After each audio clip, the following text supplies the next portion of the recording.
What kind of nation builds cities with prisoners? What kind of economy depends not on wages, but on barbed wire? For much of the 20th century, the Soviet Union answered these questions with a system known as the Gulag.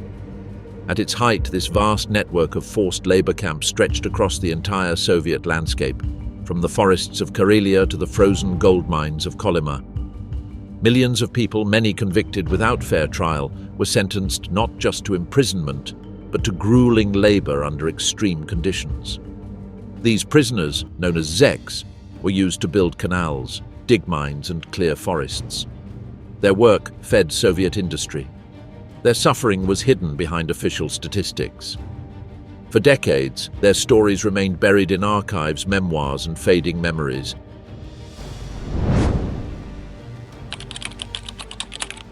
In the closing months of 1917, the Russian Empire collapsed. After centuries under the rule of the Romanov dynasty, the Russian monarchy fell in the face of revolution. First came the February Revolution, which ended Tsar Nicholas II's reign. Then, in October, the Bolsheviks, led by Vladimir Lenin, overthrew the provisional government. With astonishing speed, power transferred from aristocrats to radicals. The Bolsheviks believed they were ushering in a new kind of society, one without class divisions, one ruled by workers and peasants. But to build it, they would destroy much of what had come before.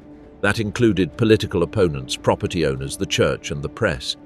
Lenin and his followers saw the revolution not as a peaceful transition, but as a war against class enemies. Very early on, the new Soviet state created mechanisms of control. In December of 1917, the Bolsheviks established the Cheka, the Extraordinary Commission for Combating Counter-Revolution and Sabotage. It was the first of many secret police organizations, and its purpose was clear: to eliminate threats to the revolution. Felix Dzerzhinsky, its first head, once said, "We stand for organized terror. This should be openly admitted." The Cheka had the power to arrest, try, and execute suspects without trial. As civil war broke out across Russia from 1918 to 1921, the Cheka became the central organ of repression. Entire classes of people were targeted: landowners, clergy, former officers, and members of other socialist parties. Many were executed, others were imprisoned. It was during this period that the idea of labor camps began to take shape. Rather than simply executing all political prisoners, the Bolsheviks started sending them to isolated areas to work. They saw labor not just as punishment, but as a tool for ideological re-education. The revolutionaries believed that hard labor could transform class enemies into useful members of the new socialist state. The first major camp was established in 1923 on the Solovetsky Islands in the White Sea. Known as Solovki, it was created in a former Orthodox monastery. Far from cities, surrounded by freezing waters and cut off from the world, it became a testing ground for the Soviet penal system. Conditions in Solovki were severe. Prisoners, many of them intellectuals or former political figures, were used for timber harvesting, road construction, and other manual tasks. Guards maintained strict discipline, and food was scarce. Discipline could be brutal, and survival depended on obedience and endurance. Yet, for the Soviet leadership, Solovki served a dual purpose. It removed perceived enemies from society while also producing useful labor. This balance between repression and productivity would define the Gulag system in years to come. The concept of forced labor was not entirely new. Tsarist Russia had sent convicts to Siberia for centuries. But what made the Bolshevik approach different was its ideological basis. Under Lenin, forced labor became a tool of both punishment and economic development. In 1922, the Soviet Criminal Code introduced a broad definition of socially dangerous elements. People could be imprisoned not just for actions, but for their class background, their opinions, or even their associations. The Russian Civil War ended in 1921 with the Bolsheviks victorious. But the country lay in ruins. Industry had collapsed. Agriculture was in crisis. Famine spread through the land, killing millions. In response, Lenin introduced the new economic policy, allowing a limited return to private trade and small-scale capitalism. Still, the state maintained tight political control. The Cheka evolved into the GPU, and the use of labor camps continued. The economy remained fragile, and the idea of using prisoners for economic recovery began to take hold. Camps were a cheap source of labor. Prisoners could be sent to remote areas, forced to clear forests, mine resources, or build infrastructure with little concern for their health or safety. By the mid-1920s, there were already dozens of such camps operating across the Soviet Union, but they were still relatively small in scale. That would soon change. In 1924, Lenin died. A power struggle followed. Out of it emerged Joseph Stalin, a man who would take the early model of repression and turn it into a vast system of control. But before Stalin could fully implement his vision, the groundwork had to be laid. The late 1920s were a time of ideological hardening. Stalin's opponents within the Communist Party were pushed out or silenced. Meanwhile, Stalin introduced a radical break with the new economic policy. He called for rapid industrialization and the collectivization of agriculture. This shift required vast amounts of labor, and the regime found it in part within its growing prison population. In 1929, Stalin ordered a massive expansion of the camp system. That same year, the Soviet government created the main administration of camps, later known as the Gulag. This marked the formal beginning of a centralized, state-run forced labor network that would eventually hold millions. From this point forward, imprisonment was no longer just about silencing dissent. It became a cornerstone of Soviet economic planning.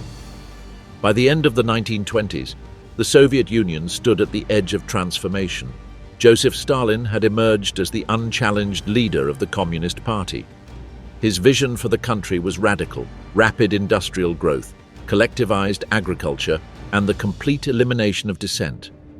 To realize it, he needed labor, massive, expendable, and obedient labor. And so the Soviet state turned increasingly to the expanding system of forced labor camps, now centralized under what would soon be known as the Gulag. In the year 1929, Stalin officially launched the first five-year plan. Its goals were ambitious, perhaps impossibly so. The Soviet Union was to evolve from a mostly agrarian economy into a modern industrial superpower within just a few years. Enormous steel mills, power stations, canals, and railroads were to rise across a vast and often inhospitable terrain. Among the first and most infamous projects of this new labor empire was the White Sea-Baltic Canal. Construction began in the early 1930s under the oversight of Genrikh Yagoda, then head of the OGPU.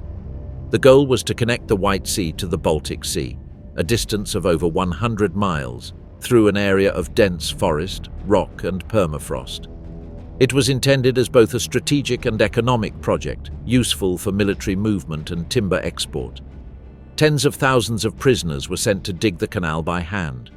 They used picks, shovels, and wheelbarrows, working long hours in freezing conditions. Engineers were in short supply. Many of the so-called planners were themselves prisoners, selected for their technical background regardless of experience.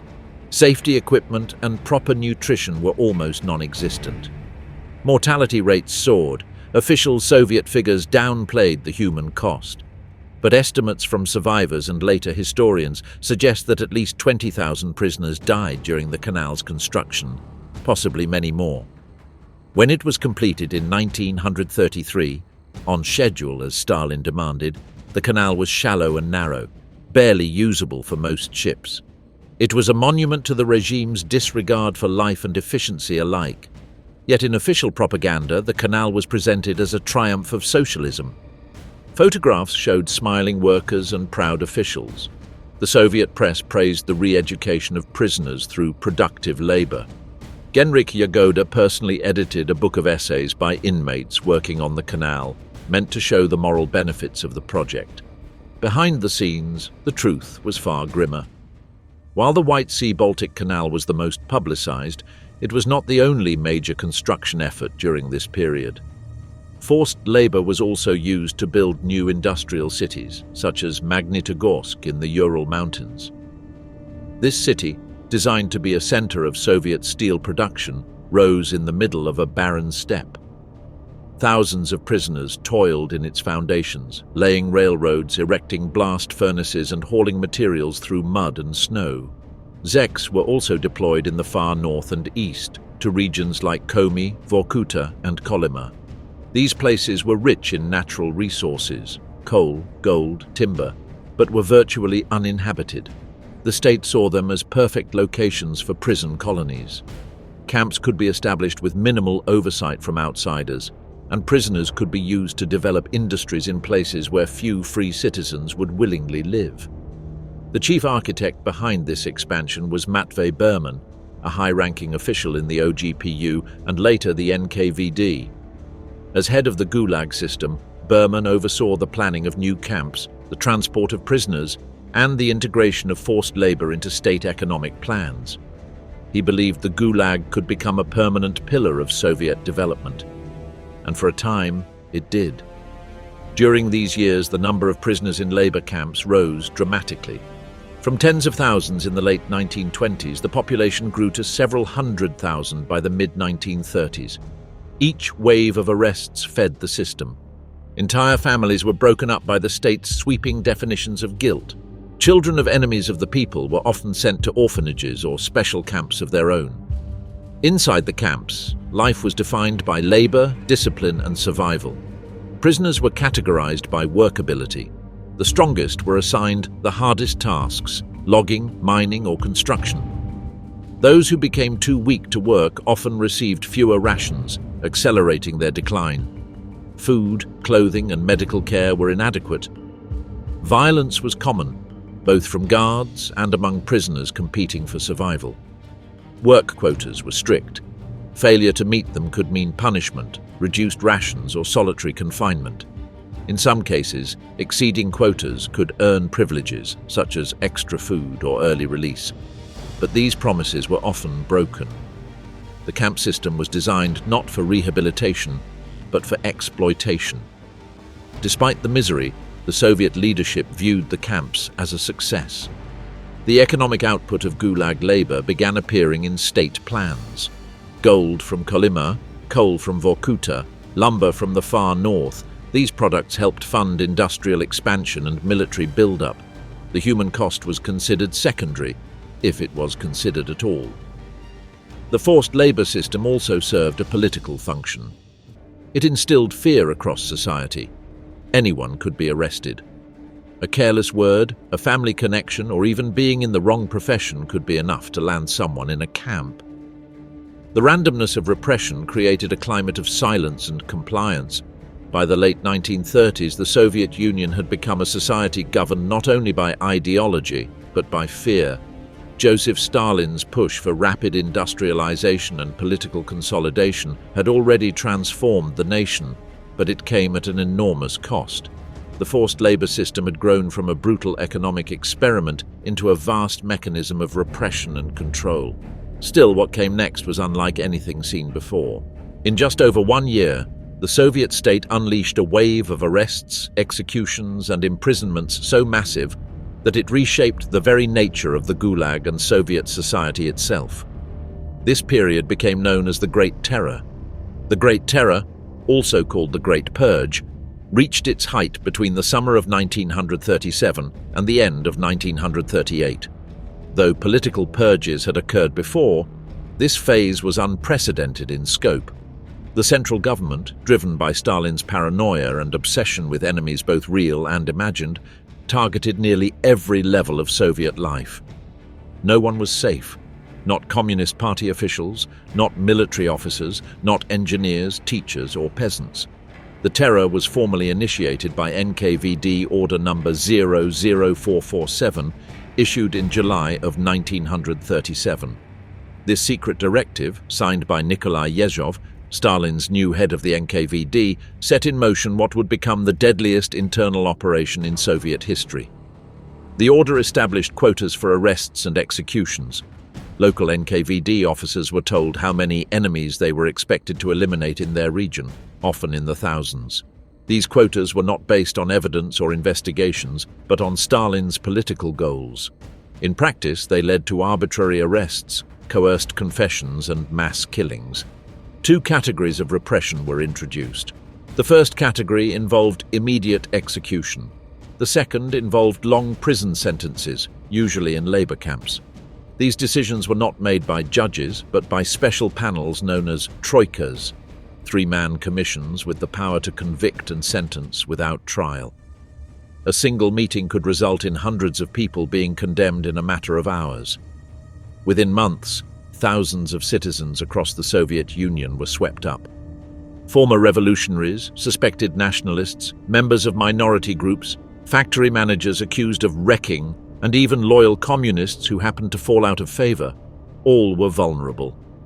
In many cities, arrests became nightly routines. Families lived in dread of the knock at the door.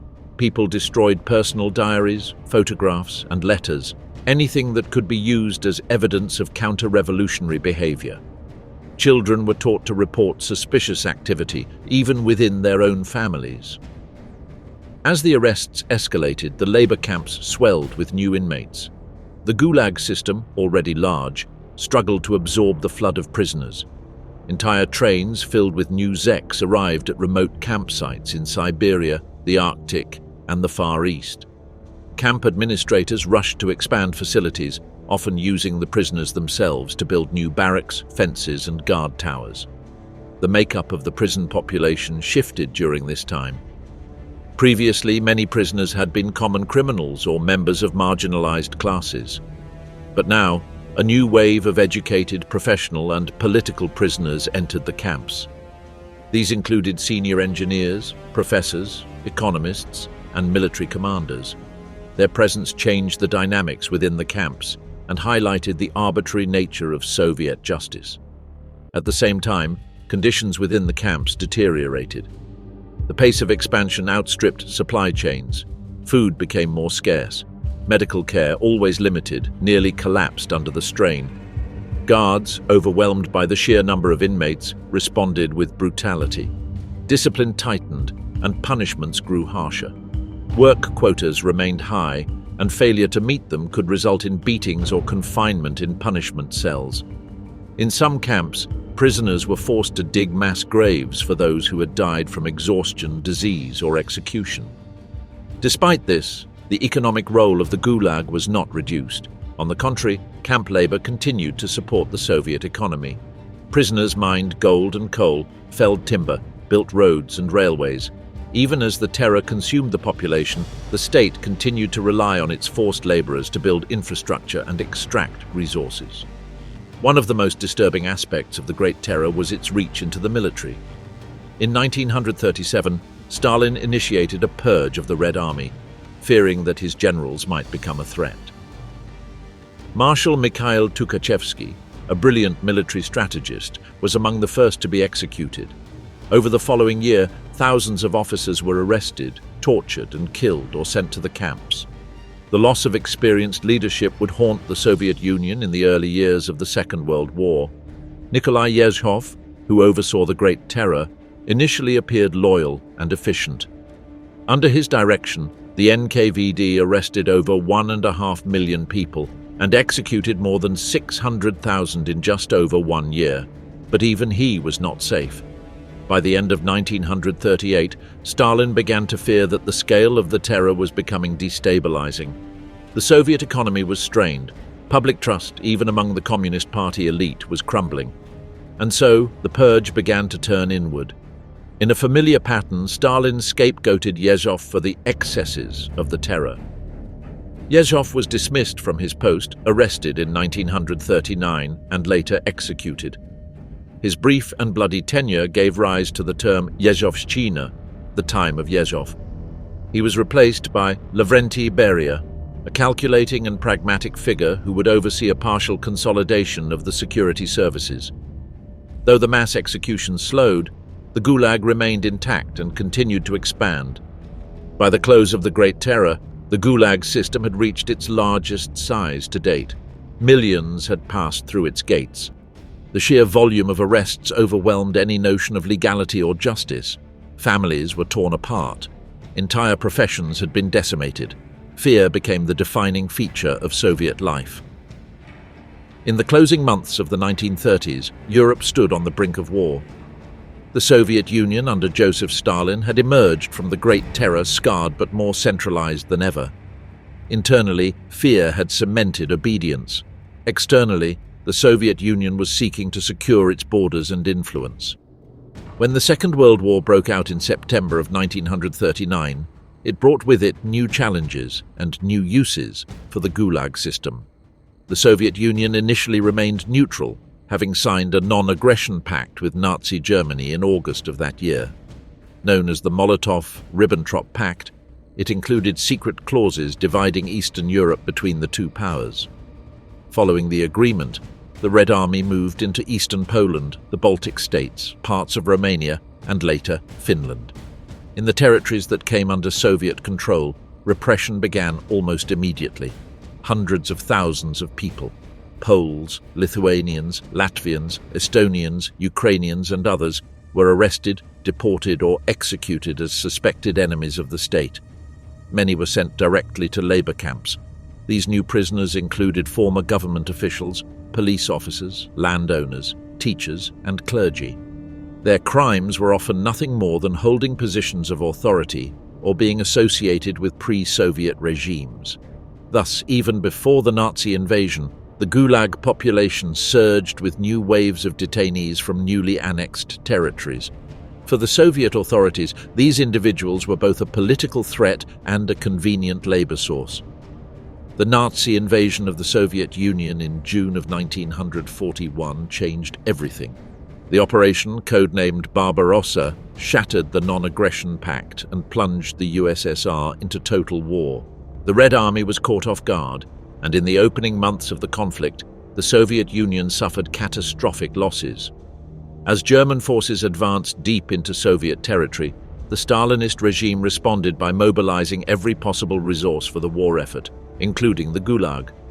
Despite being located far from the front lines, the labor camps quickly became critical suppliers of materials and logistics for the Soviet military machine. Zeks, already accustomed to brutal conditions, now worked under even greater pressure. Inmates mined coal in Vorkuta, extracted gold in Kolyma, and produced timber, bricks, and cement for military construction. Some camps produced ammunition or helped build airstrips and roads vital for troop movement. The Gulag became part of what Soviet planners called the rear economy, the infrastructure that kept the army supplied with fuel, materials, and equipment. Though not officially classified as soldiers, many prisoners were treated as combatants in an economic war. They received barely enough food to survive. Medical supplies were diverted to the front, leaving the sick and injured to perish. Workdays were extended, and punishments for underperformance grew more severe. At the same time, new groups of people were swept into the camps under wartime laws. Harsh legislation was introduced to maintain discipline in both the military and civilian workforce. Soldiers who retreated or surrendered could be branded as traitors. Civilians accused of sabotage, defeatist talk, or minor workplace infractions faced arrest. Many of these individuals were sent to Gulag camps rather than traditional prisons. One of the largest sources of new prisoners during the war came from the mass deportations of ethnic minorities. Stalin's regime viewed certain national groups as potential collaborators with the enemy. Between 1941 and 1944, entire populations were forcibly removed from their homelands and resettled in remote areas of the Soviet Union. Among the most notable were the Crimean Tatars, Chechens, Ingush, Volga Germans, and various Baltic and Caucasian peoples. Deported by train, often in overcrowded cattle cars, thousands died from starvation, disease, or exposure before ever reaching their destinations. Those who survived were frequently assigned to special settlement camps or placed directly into Gulag labor colonies. The treatment of Polish prisoners deserves special mention. Following the Soviet invasion of eastern Poland in 1939, tens of thousands of Polish officers, police, and intelligentsia were detained. In the spring of 1940, more than 20,000 were executed by the NKVD in what would later be known as the Katyn massacre. Many others were sent to labor camps where survival rates were low. The discovery of the massacre by German forces in 1943 caused an international scandal and severely damaged Soviet relations with the Polish government in exile. Inside the camps, conditions continued to deteriorate as the war dragged on. Supplies were prioritized for the military. Heating, clothing, and food in the camps reached dangerously low levels. Prisoners in the far north often faced Arctic temperatures with little more than rags to wear. Reports of cannibalism surfaced in some of the most isolated camps. Despite the suffering, the Gulag system played a measurable role in supporting the Soviet war effort. The timber, coal, gold, and industrial materials produced by forced labor helped to keep the Red Army functioning, particularly in the desperate early years of the war. There were also moments of limited leniency. In 1941, after the German invasion, the Soviet Union began to release some Polish prisoners under pressure from Allied governments. A portion of them formed the Polish Anders Army, which later fought alongside the British in Italy. Similarly, a small number of Soviet citizens imprisoned for minor offenses were released and conscripted into penal battalions or military labor units. However, these were exceptions. For the vast majority of prisoners, the war years brought no reprieve, only harder labor, greater isolation, and worsening conditions. The mortality rate within the camps rose sharply. In some regions, as many as 1 in 5 prisoners died during the harshest years of the war. By the time Nazi Germany surrendered in May of 1945, the Soviet Union had suffered immense losses, over 20 million dead, cities in ruins, and its economy deeply strained. But the victory also solidified Stalin's power and enhanced the prestige of the Soviet system. The forced labor camps, despite their toll in human life, were portrayed as instruments of resilience and national strength. The Second World War had left the Soviet Union both victorious and devastated. While the Red Army emerged triumphant, much of the country lay in ruins. Cities were flattened, farmland was scorched, and tens of millions were dead or displaced. Rebuilding such a vast and wounded nation required resources, natural, human, and political.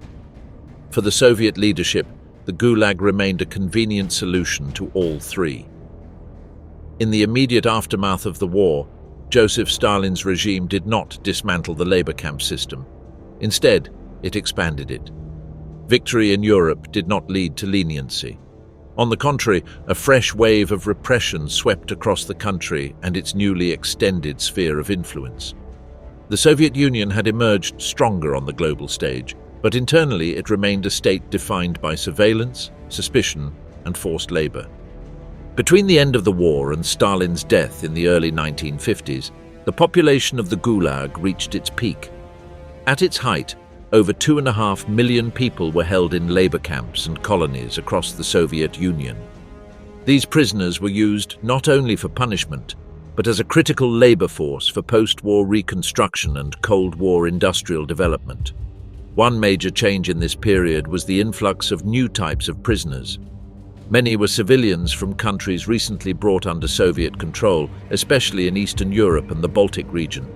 Accused of collaboration, resistance, or simply nationalism, they were swept into Soviet prisons and camps.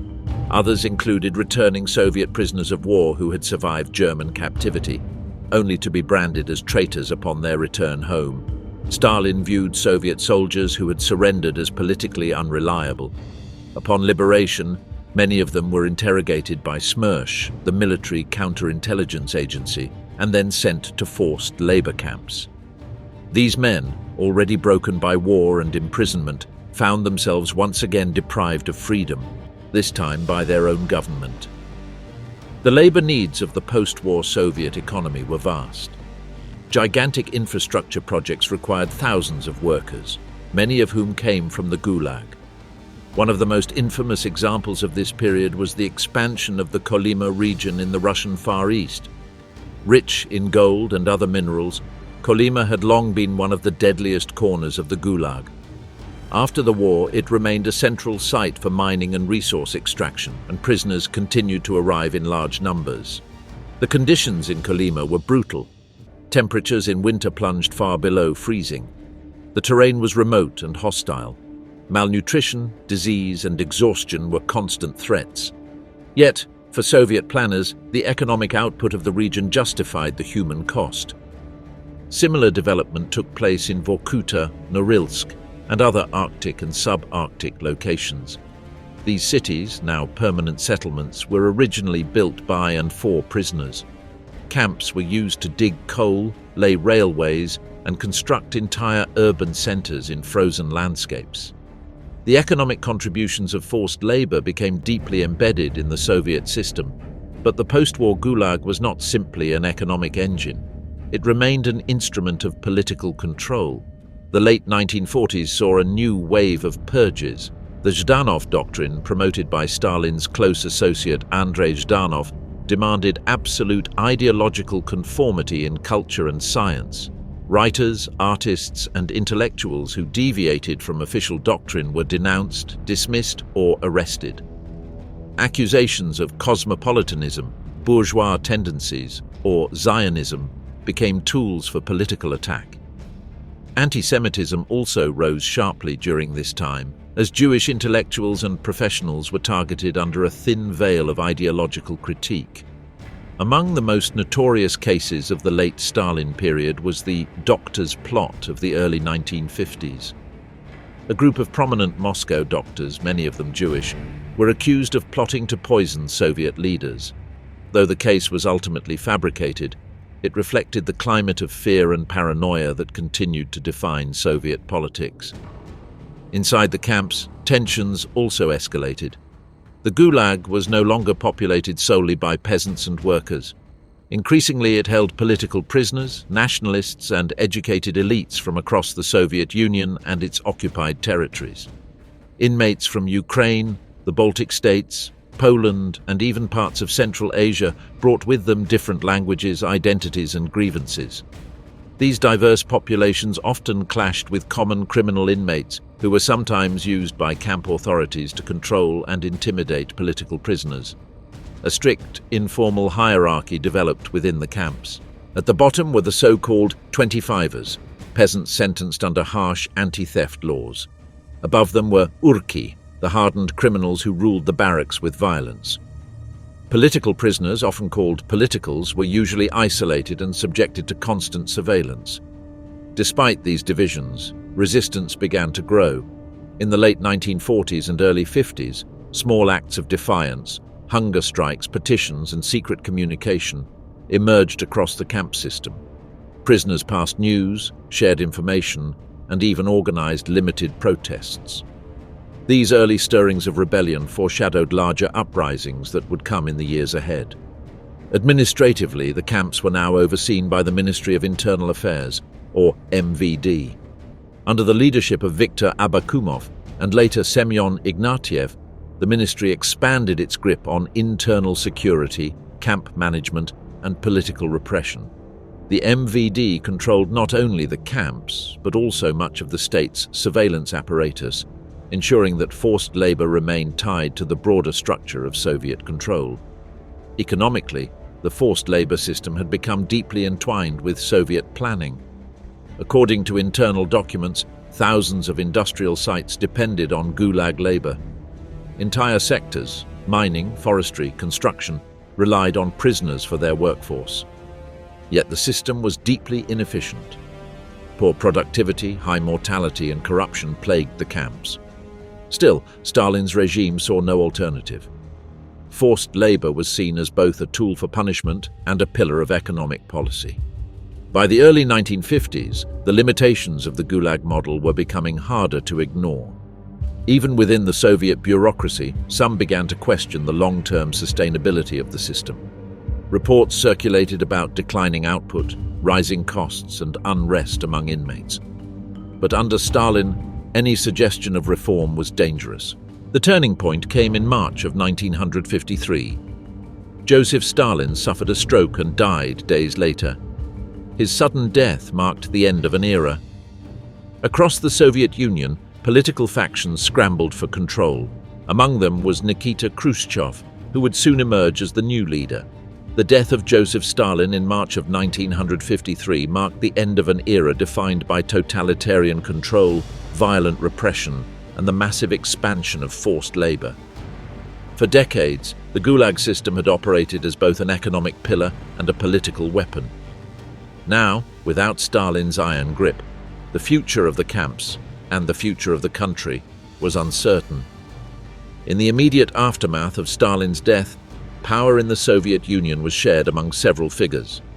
Chief among them were Lavrentiy Beria, Georgy Malenkov, Vyacheslav Molotov, and Nikita Khrushchev. Beria, who had headed the NKVD during some of its most brutal years, surprised many by advocating rapid reform. In a bid to secure power and popularity, he initiated a review of Gulag sentences and oversaw the release of thousands of prisoners.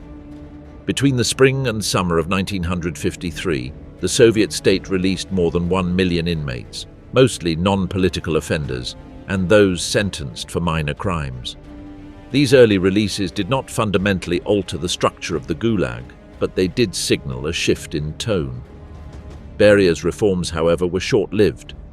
By the end of the year, he had been arrested, accused of treason, and executed in secret.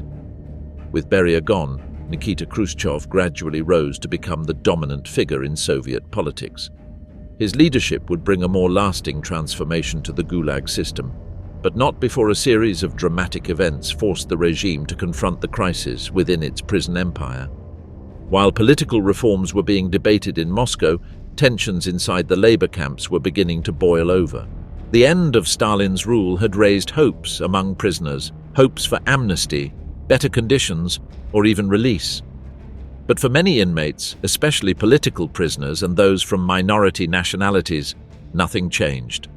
The overcrowding, hunger, and forced labor continued. In this atmosphere of frustration and dashed expectations, organized resistance began to take shape. The first major act of rebellion occurred in Norilsk, one of the northernmost and harshest camps in the Soviet system. In May of 1953, just 2 months after Stalin's death, prisoners in Norilsk initiated a strike. The initial spark came when inmates protested the mistreatment of fellow prisoners by guards. What began as a small act of defiance quickly grew into a full-scale uprising. Over the course of several weeks, more than 20,000 inmates participated in work stoppages, hunger strikes, and the occupation of camp facilities. What made the Norilsk uprising remarkable was its organization. Prisoners formed elected committees to present demands which included improved conditions, fair treatment, and legal reviews of their cases. They refrained from violence, emphasizing their right to be heard as citizens of the Soviet Union. The authorities, unprepared for such a coordinated movement, responded cautiously. Rather than immediately crushing the uprising with force, officials attempted negotiations. But after several weeks, they sent in armed troops to restore order. Dozens were killed, and hundreds were later tried and punished. Nonetheless, Norilsk sent a powerful message. The Gulag was no longer unshakable. 1 year later, a second major rebellion erupted in the Kengir camp in Kazakhstan. In May of 1954, a confrontation between guards and prisoners escalated into a full revolt. Inmates seized control of the camp, expelled the guards, and ran the facility for more than a month. What followed was an extraordinary episode in Gulag history. For 40 days, the prisoners governed themselves. They established a daily routine, organized food distribution, and even permitted family visits. They also broadcast their demands to the outside world, calling for legal justice and an end to arbitrary detention. Among the prisoners were former soldiers, engineers, teachers, and nationalists from across the Soviet Union. Their experience, education, and discipline gave the rebellion a unique character. Despite being surrounded by Soviet troops, the prisoners held out, hoping for intervention from Moscow or the international community. Eventually, the authorities lost patience. In June, tanks and armed units stormed the camp. Dozens of prisoners were killed, and the rebellion was crushed. Yet the Kengir uprising became a symbol of resistance, a moment when the oppressed refused to be broken. These uprisings, combined with mounting economic inefficiencies and growing discontent within the party, convinced Khrushchev and his allies that major reforms were necessary. Quietly, the Soviet leadership began to dismantle the Gulag system. In February of 1956, Nikita Khrushchev delivered his now famous secret speech at the 20th Party Congress. Speaking to a closed session of Communist Party officials, Khrushchev denounced the cult of personality surrounding Stalin and condemned many of the crimes committed during his rule. Among the key points was the mass repression of innocent people. Khrushchev acknowledged the wrongful imprisonment and execution of loyal party members, military officers, and citizens. Although he did not fully confront the scope of the Gulag system or the suffering of millions, the speech marked a clear break from the Stalinist era. The aftermath of the secret speech accelerated the process of rehabilitation. Political prisoners who had been convicted under fabricated charges were gradually released.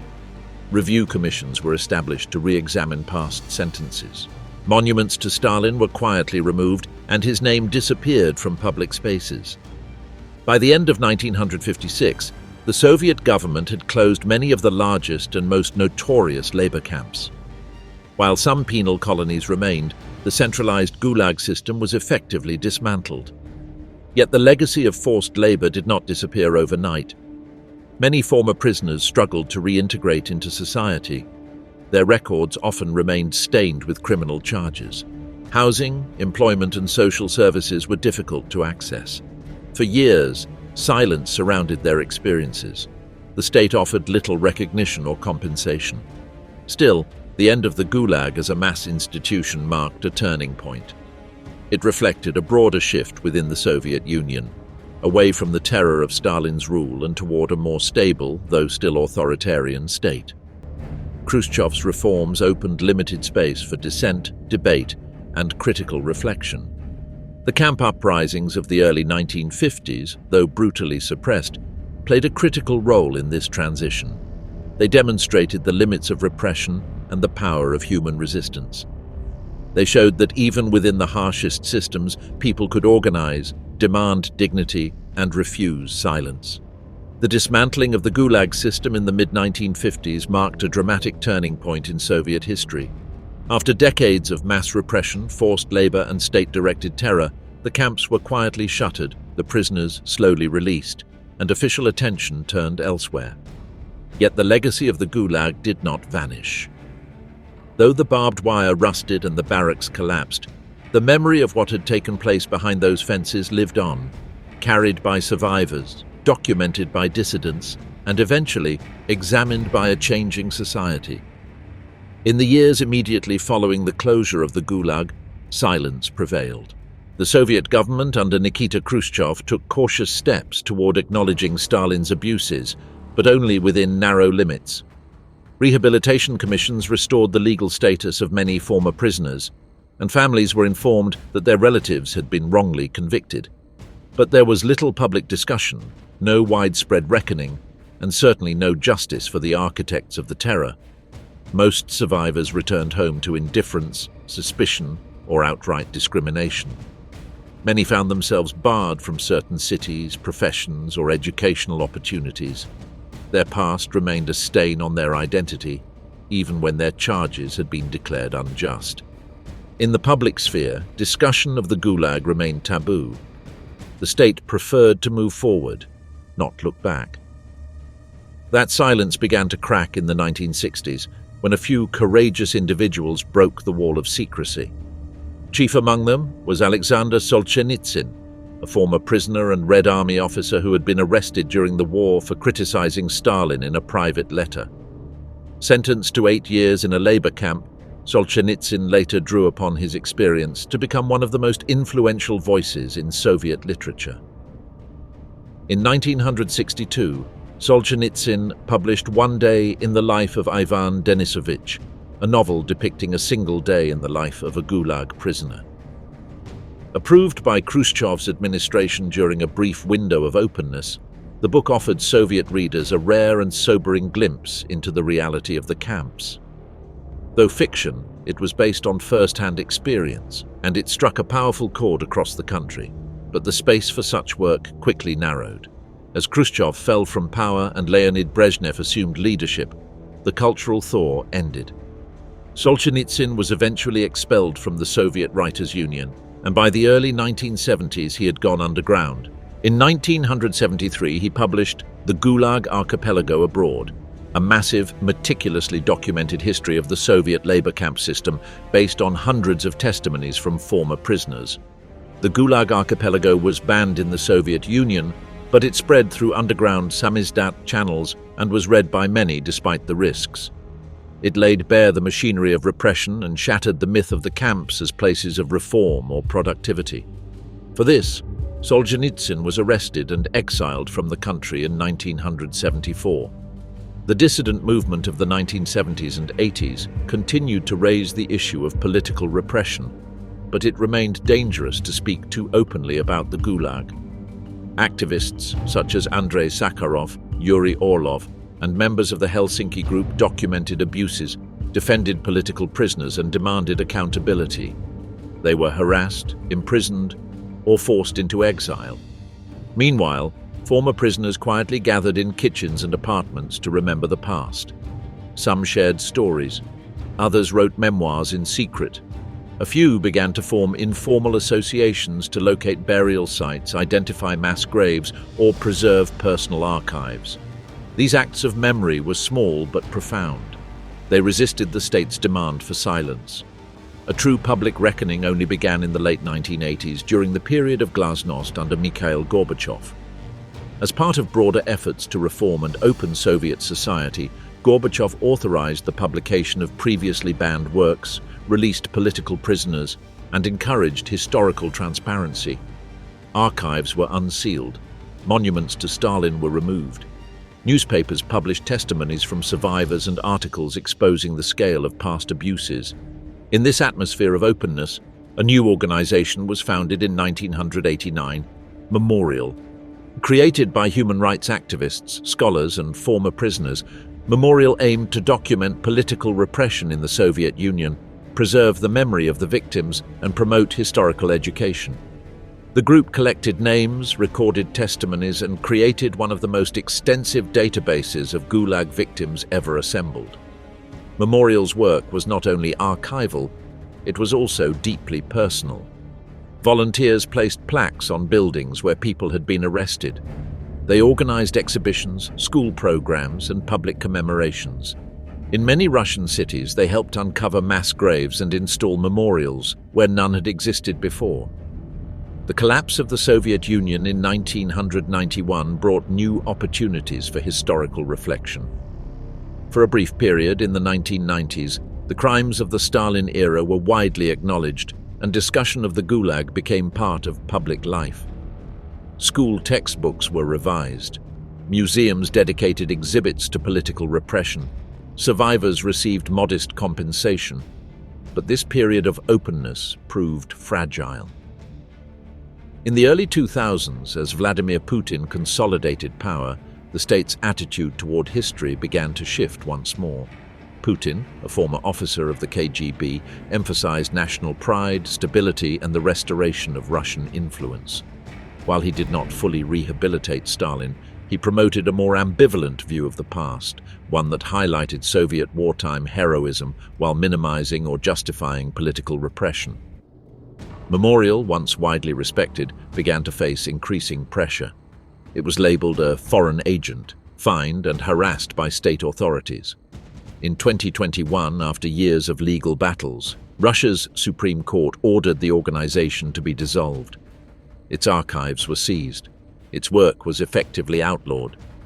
Despite this, the legacy of the Gulag continues to be preserved by individuals, educators, and international organizations. Former sites of labor camps have been turned into memorials or museums in places like Perm, Vorkuta, and the Solovetsky Islands. Documentaries, books, and oral histories have kept the memory of the victims alive. Across the world, the Gulag has become a symbol of totalitarian cruelty and the resilience of the human spirit. In post-Soviet Russia, the debate over the Gulag reflects broader tensions about history, identity, and power. Some seek to remember and reckon with the past. Others prefer to forget or reinterpret it in ways that support current political agendas. The struggle over memory is ongoing, The story of the Gulag is not only about repression, it is about the danger of unchecked authority, the capacity of ordinary people to endure, and the responsibility of societies to confront uncomfortable truths. The Zeks, who labored in the forests, mines, and tundras of the Soviet Union, left behind more than suffering. They left behind testimony, written in memoirs, whispered in kitchens, carved into prison walls, and carried in the hearts of those who survived. To remember them is not only to honor their lives, but to learn from their experience. In doing so, we ensure that history does not disappear into silence, and that the cost of forgetting is never paid again.